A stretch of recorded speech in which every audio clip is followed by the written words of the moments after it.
Welcome to the Cheating Stories channel. I knew that everything would change as soon as I went to the new school. I was born and raised in Philadelphia, and moving an hour away from the city definitely required some adjustment. By adjustment, I meant that I had to learn to live with it at my father's request and my mother's insistence. I kept myself in check and stayed out of trouble. The population, to say the least, was diverse. There were a few African Americans, a few Hispanics, some Italians, and Jews. The majority were strong-headed Dutch descendants. These weren't Amish or Mennonites, just German Lutherans who dominated the area and everything in it. It was a real melting pot, so I didn't have much trouble adapting, though I missed my friends from Philadelphia. After finishing school, I stayed in the area mainly to be close to my family. I still regularly visited my old neighborhood and kept close ties with my old friends. I got my first job as a truck driver delivering heating oil. After a few years, I was working inside the company handling dispatch and orders. I developed a knack for business and could easily see myself owning a similar operation in a few years. I didn't have trouble finding friends from the opposite sex, and my personal life turned out better than I expected. When I got married, my mother was a little disappointed that my new wife wasn't Italian, but she did her best to accept Marcy unconditionally. After having 2 children, Mark insisted that I get a vasectomy. I didn't mind, and once the kids started school, Marcy wanted to return to work. My father never believed it was a good idea for a wife and mother to work. I'm not entirely sure of the logic behind it, but looking back, I realize it made some sense. It's not that I was against Marcy working, but I didn't like the fact that she was interacting with people she knew and grew up with. I liked some of her friends, but not all of them. In school, she had participated in all kinds of student activities, and she really enjoyed them. I stayed away from those things and the people involved in them. I always felt they were a bunch of snobs who just sat around and fed each other's egos. I knew she had dated others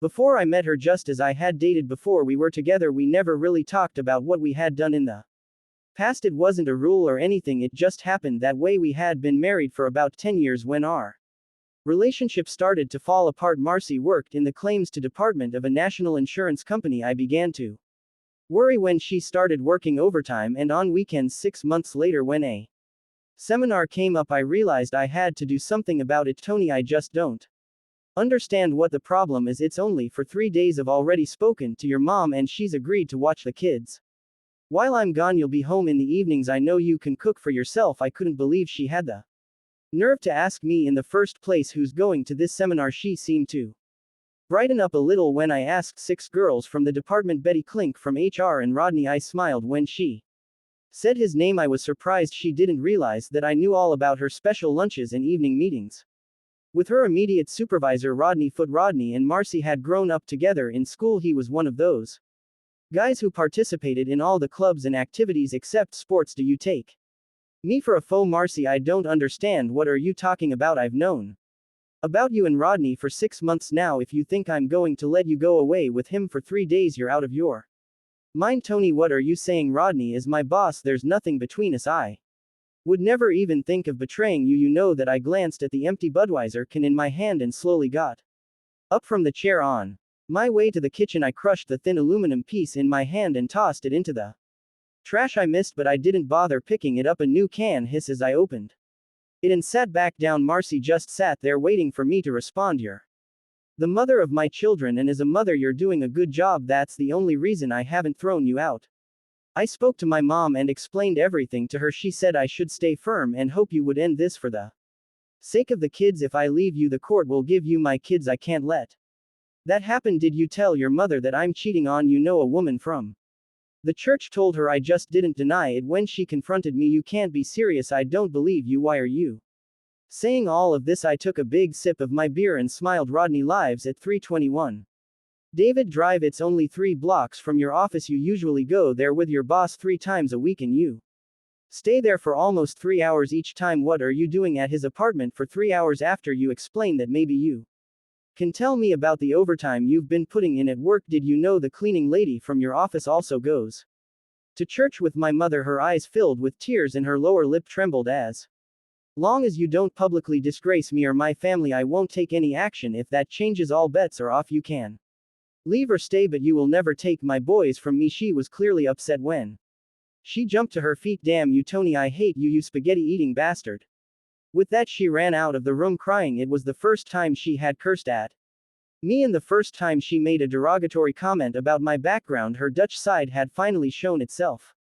We had two boys, Terry and Rick, who shared a room with a bunk bed. The third bedroom was a guest room from that day forward I slept there. It was a rental house. We had saved over $60,000 for a down payment on our dream home, but my dream had turned into a farce. Nothing more was said about the seminar. Marcy stopped working overtime. She started bringing her own lunch to work. The atmosphere at home wasn't just cold, it was icy and uncomfortable. My mom didn't hear any more updates from her church friends. Everything seemed to settle down, but I felt uneasy. There was no intimacy during that time, but I knew I couldn't tolerate that situation for much longer. Against my better judgment, I agreed to accompany Marcy to her company's Christmas party. I didn't want to let her go alone and figured I could get through the evening quietly, staying out of the way. It seemed like a solid plan, but it had its flaws. The company had rented a hall with a dance floor, a buffet table, and several open bars. I managed to have 3 beers throughout the evening without feeling the effects. By the time we arrived, the only available tables were near the higher ups of the company. It was clear that all the employees were avoiding those spots. For the first hour, everything seemed fine. I noticed Rodney across the room hanging out with some of his buddies. A few of the guys Marcy worked with asked her to dance, but Rodney stayed off to the side. I was glad I let her dance, as I had no desire to do so myself. I had just started drinking my third beer when I noticed Marcy and Rodney exchanging glances. It was mostly nods and slight gestures, but something was definitely going on. I did my best to appear bored and indifferent, but I kept a close eye on them. My wife excused herself and went to the ladies' room. I quickly scanned the room and saw that Rodney was also gone. It was unbelievable. After everything we had discussed at home, it was beyond foolish for her to even attempt to meet up with him while I was in the same building. She could see him at work anytime without anyone stopping her. I started to think that the only reason she might be doing this was to humiliate me, to make me look like a fool. Meeting Rodney during a work party would be a public insult. His friends, who were standing near one of the bars with wide grins on their faces, seemed to know something. Marcy glanced back to check if I was still in my place, then disappeared down the hallway leading to the restrooms. I stopped by the main table. On my way to the restroom, I leaned in and apologized for interrupting the party, just to get their attention. The guys at the other end of the room, who had been grinning foolishly, suddenly stopped smiling. They looked uneasy, unsure of how to help their buddy Rodney. I first checked the ladies' room, but it was empty. In the men's restroom, I wasn't as fortunate. From that moment, everything seemed to happen in slow motion. They were kissing. He had his back to me and his hand was up her skirt. There was no sign of resistance from her. I grabbed Rodney from behind by the neck and took a step to the side before slamming his head into the bathroom tiles. Something definitely broke. I heard my wife calling my name repeatedly, but I completely ignored her. I turned Rodney around and blood from his broken nose splattered on my shirt. He slumped but remained on his feet, so I landed a solid punch to his stomach. He collapsed, vomiting immediately. Marcy pulled at my jacket sleeve, trying in vain to stop me. It was silent in the main hall when I dragged Rodney out by his tie. I might have been choking him, but I didn't care. The band had stopped playing and everyone was watching as I dropped him to the floor. I looked around to see if anyone wanted to help him, but no one did. Sorry for ruining your wonderful party. I'm leaving now, but I'll leave my wife here to entertain you. Take her home when you're done. Rodney was on all fours trying to get up. His face was a bloody mess. Marcy stood in the doorway, mouth open. It was hard to tell if she was upset about what I had done to her lover or about what I had just said to her coworkers. In truth, it didn't matter to me. I noticed that Rodney was standing right under the mistletoe and I couldn't help myself.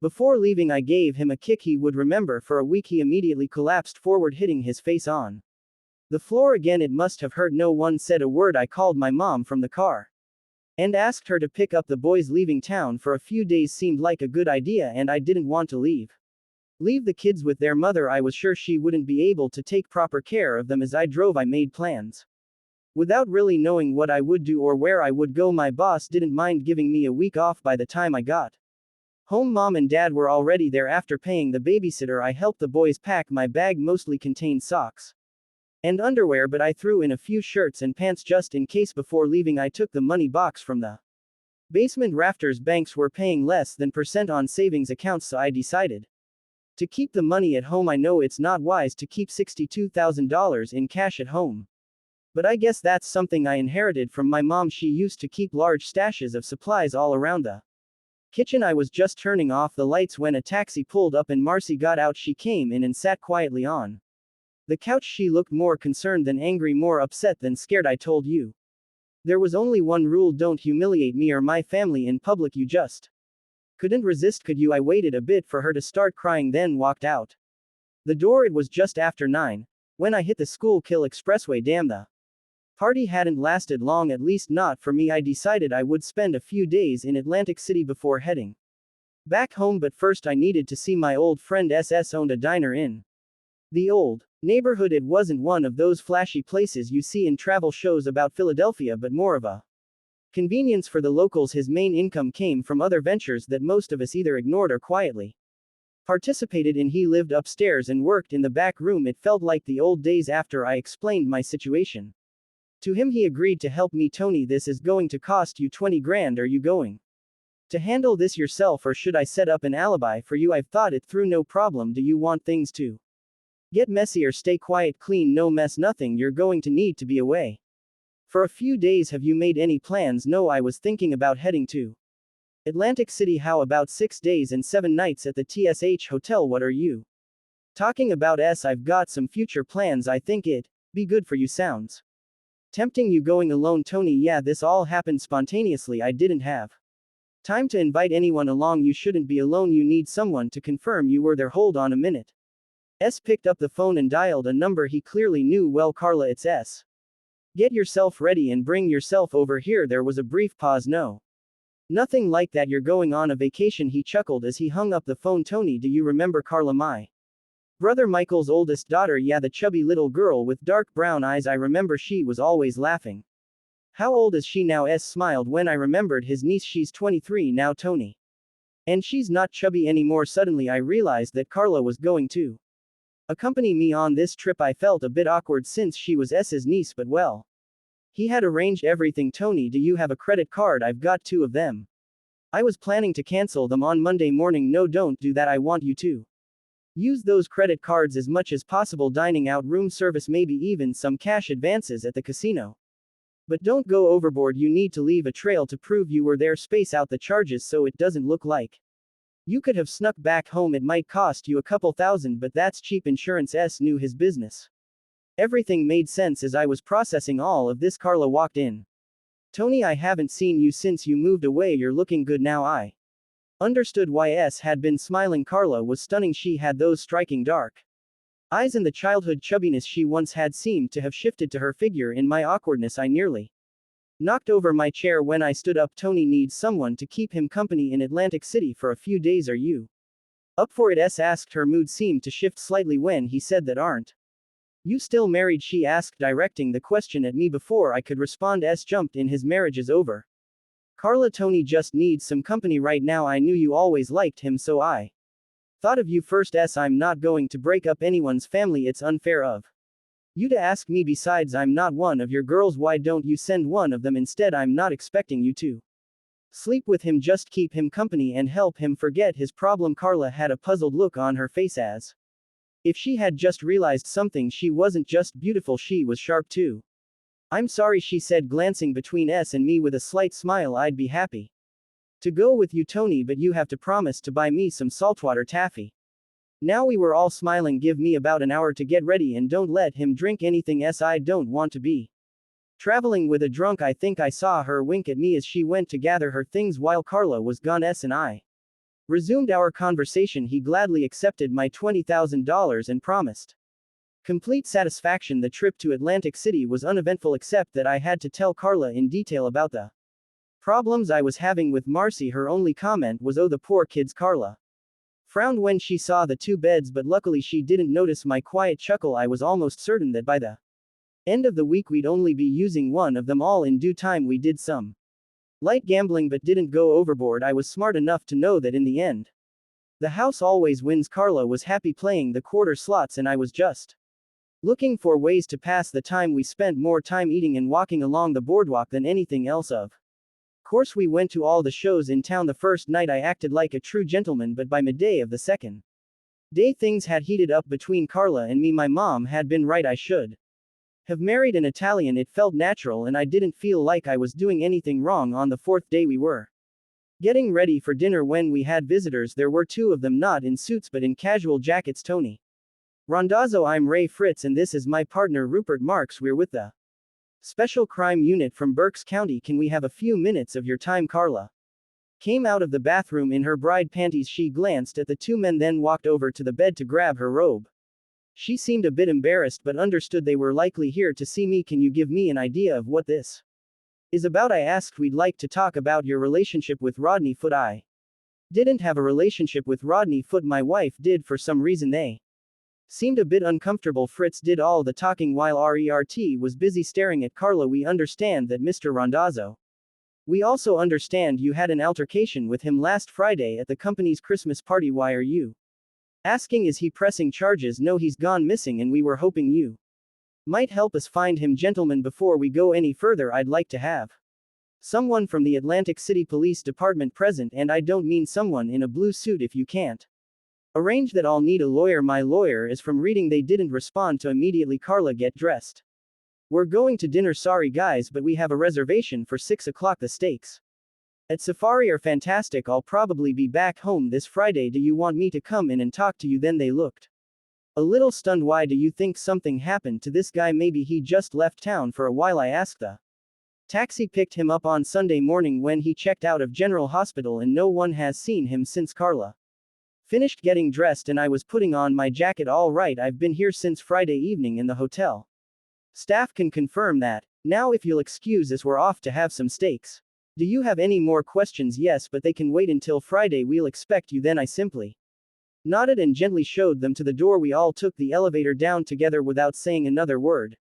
When we reached the lobby, they spoke with the hotel security while Carla and I went for a walk. Terry and Rick pounced on me when I got home. The saltwater taffy made everything even sweeter. Marcy, on the other hand, was a bit distant. It was clear she had no idea what was expected of her after the conversation with the police. I spent the rest of the day with the boys. That evening I planned to talk to Marcy. The boys settled in front of the TV for the night, so I sat at the kitchen table waiting for Marcy to finish cleaning up. She seemed to longer than usual, but I stayed where I was. Eventually she turned to me and sat down, resting her elbows on the plastic tabletop. What did you do to Rodney? Her tone wasn't angry or demanding, but she seemed genuinely concerned. She looked at me, then toward the other end of the room, waiting for a response. I was in Atlantic City all week. I haven't seen Rodney since the party. You him? I hope so. He spent 2 days in the hospital. You broke his jaw and his nose. He deserved it. She seemed to run out of questions. What were you doing with him in the men's restroom?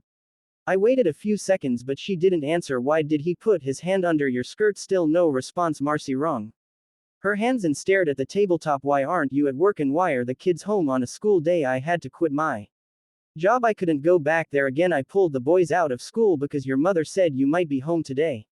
It was time for a confrontation. I told you there was only one rule: you can't do anything that would humiliate me or my family. A simple rule. Why did you feel the need to ruin everything by breaking that agreement? You both felt you had to do something. Why? The longer we sat, the more nervous Marcy became. I slammed my fist on the table. I asked, why? Damn it, answer me. I don't know why. It just happened. You were sitting in the corner like a lost puppy and we felt like we could take advantage of the situation. We had no idea you'd lose your mind. You acted like a madman. I was scared to death. At least I got some emotion out of her. Of course none of it made sense. I didn't even bother to analyze what she said. It was foolish of them to do what they did while I was there. They had weeks to meet before the party and I would have never known. No. The only reason they chose the time and place was to humiliate me. All her rambling didn't change that. Marcy, you have 3 options. You can stay here and be a good mother to your kids. You can divorce me and leave without the children, or you can just disappear. If you stay, we will no longer live as husband and wife, and I won't tolerate any affairs with Rodney or anyone else. At the mention of Rodney's name, Marcy broke down in tears. Before she could make a decision, she ran out of the room, sobbing. I figured we'd finish this conversation tomorrow. Adjustments were made. I rented a small apartment a few blocks from the house. It was close enough for the boys to come over anytime they wanted. Carla moved in with me. The police spoke to me a few more times, then stopped bothering me. Rodney Foote had been picked up by a taxi outside the hospital and no one had seen him since. His family offered a reward for any information, but nothing came up. At every evening I had dinner with Marcy and the boys, and on weekends I spend as much time with my sons as possible. It was Obvious to everyone that Marcy and I were no longer a couple, though we were still married. Marcy spent a lot of time with her parents and sister, and I didn't have a problem with that. There were no signs that she was seeing anyone else.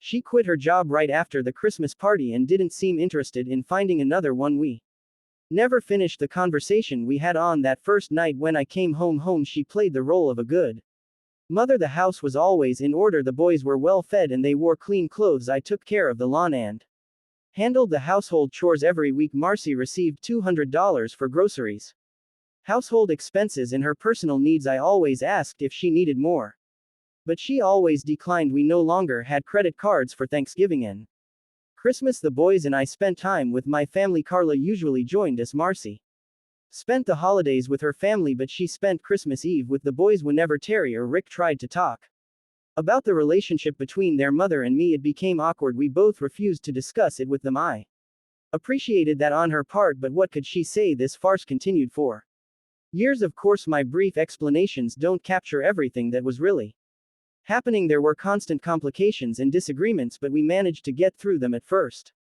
things were good between Carla and me. Over time, she started spending more time with her family in Philadelphia and less with me. I couldn't blame her. I owed her for all the effort she put in to help make the separation easier for us. Under those circumstances, I couldn't divorce Marcy, and as long as the boys were living at home, I couldn't force her out.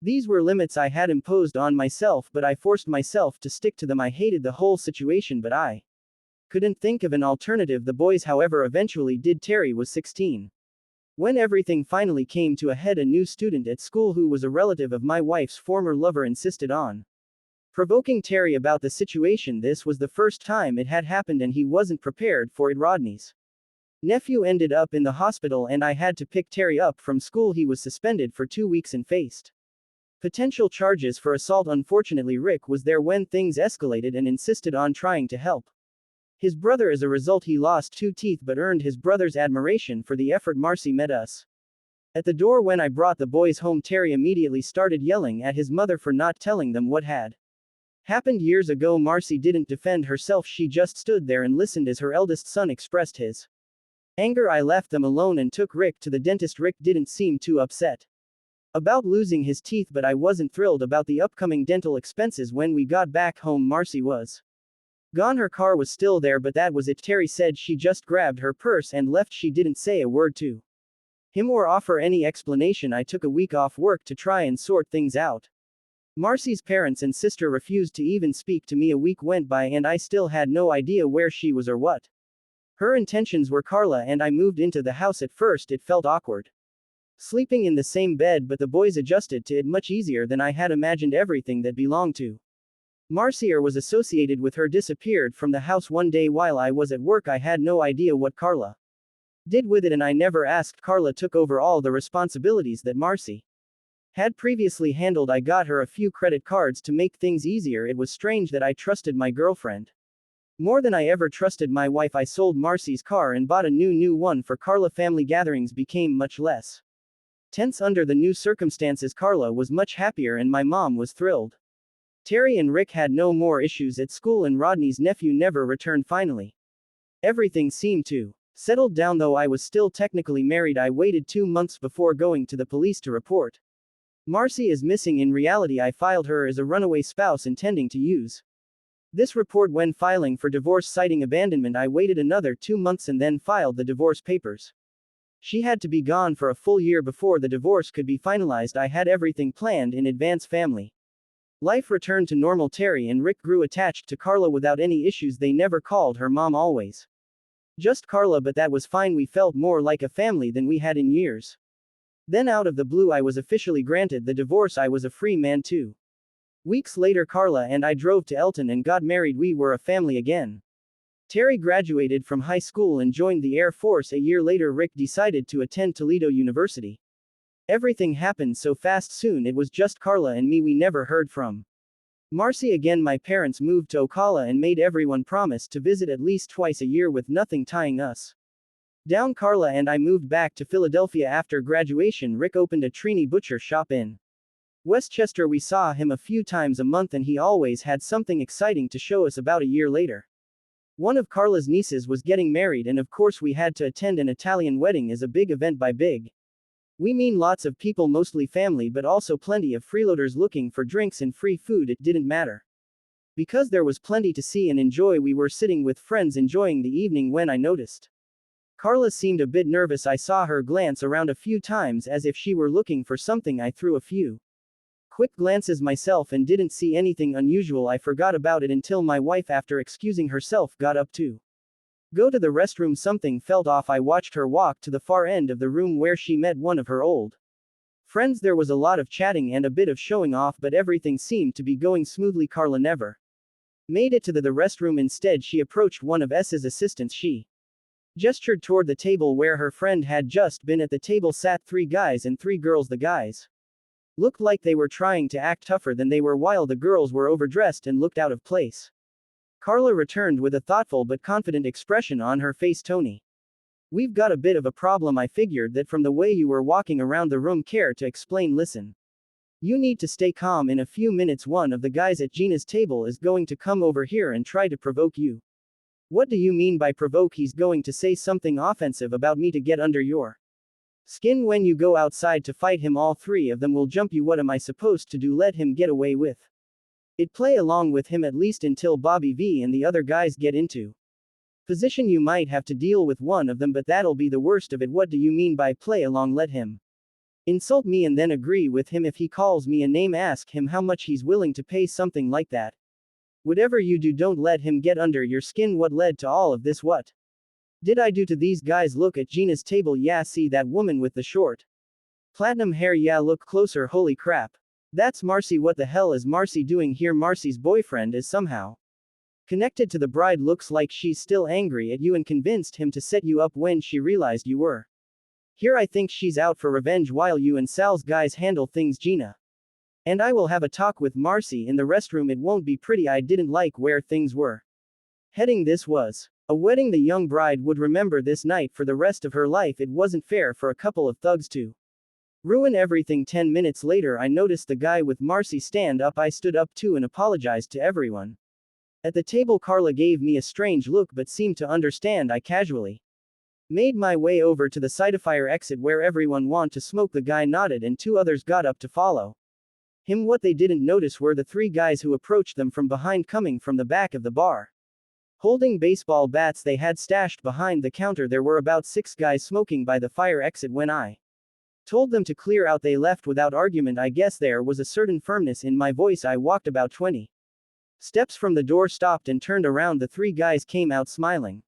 But it didn't last long. Within seconds they heard the door close behind them. The smiles disappeared when they turned around and saw the 3 men with bats along with the bride's father. It was all over in less than 30 seconds. I didn't have to raise a hand. I apologize for any inconvenience I may have caused you or your family on this special evening, I said, feeling like a character from The Godfather. Thank you for having the decency to step outside, he replied, shaking my hand before returning to his daughter. I thanked S's guys for their help and want to find Carla. They stayed behind to clean things up. I felt it was time to leave. Carla was nowhere to be found, and the table where Marcy had been sitting was empty. Rick was there with a few of his friends and had heard about the commotion. He found me at the bar ordering another beer. Dad, what the heck is going on? My first instinct was to bite my tongue and say nothing. That didn't work. Your mom was here with her new boyfriend. That's all I need to know, he said with a grin, turning to the bartender to order a beer for himself. We sat and talked about various things for